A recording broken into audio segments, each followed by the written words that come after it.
আসসালামু আলাইকুম। যদি গরু পালনে ঘাস বা ঘাসের জমি না থাকে, কি যে একটা সমস্যা ফেস করতে হয়, যাদের গরু আছে শুধু তারাই বুঝবে আর কি বিষয়টা। আর এই সমস্যাটা এখন বুঝতে পারতেছি আমরা, যেহেতু আমাদের ঘাসের জমি নেই বা কোনো জায়গা থেকে ঘাস ব্যবস্থা করার কোনো মাধ্যম আমাদের কাছে নেই।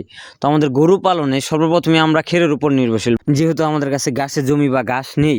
এর আগেও আমরা অনেকগুলো খড় সংরক্ষণ করেছিলাম, কিন্তু যে খড়গুলো সংরক্ষণ করেছিলাম সেই খড়গুলো দিয়ে আমার মনে হয় না যে এই সিজন চলবে। তাই আজকেও কিছু খড় সংরক্ষণ করে নিয়ে আসলাম, যাতে আমাদের এই সিজনে খড়গুলো ঘাটতি না পড়ে। আমাদের এদিকে খড়ের যে পরিমাণ দাম, আমার মনে হয় না যে গরু পালনে আসলে লাভ করা যাবে। আমাদের এদিকে প্রতিটা খড়ের আটির দাম হচ্ছে 6 টাকা করে। এক পিস আটি 6 টাকা করে কিনে নিয়ে আসতে হয়। আর আজকে আমরা নিয়ে আসলাম 1000 আটি, মানে 1000 আটির দাম হচ্ছে 6000 টাকা। 6000 টাকার খড় আজকে আমরা আবারও নিয়ে আসলাম। আর এই খড়গুলো আমরা পাশের বাড়ি থেকে সংরক্ষণ করেছি। পাশের বাড়িতে আমার একটা মামা ছিল, সেই মামাদের কাছ থেকে আমরা খড়গুলো নিয়ে আসলাম আর কি, প্রতি পিস 6 টাকা করে। আর এই খড়গুলো যদি আমরা বাড়ির পাশে না পেতাম, যদি এগুলো আমাদের দূর থেকে সংরক্ষণ করতে হতো, তো আমাদের খরচাটা আর কি অনেক বেশি পড়ে যেত।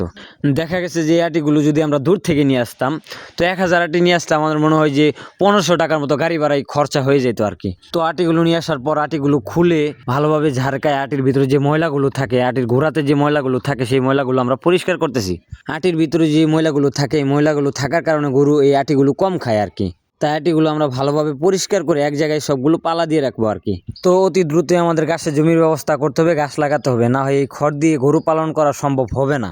পানি ছাড়া যেমন মাছ পালন করা সম্ভব না, তেমনি ঘাস ছাড়া গরু পালন করাও সম্ভব না, অনেকটাই অসম্ভব হয়ে পড়ে আর কি। তো নতুন যারা গরু পালন করতে চাচ্ছেন বা খামার দিতে চাচ্ছেন, অবশ্যই আগে ঘাসের ব্যবস্থা করবেন, না হয় খামার বেশি দিন টিকাতে পারবেন না।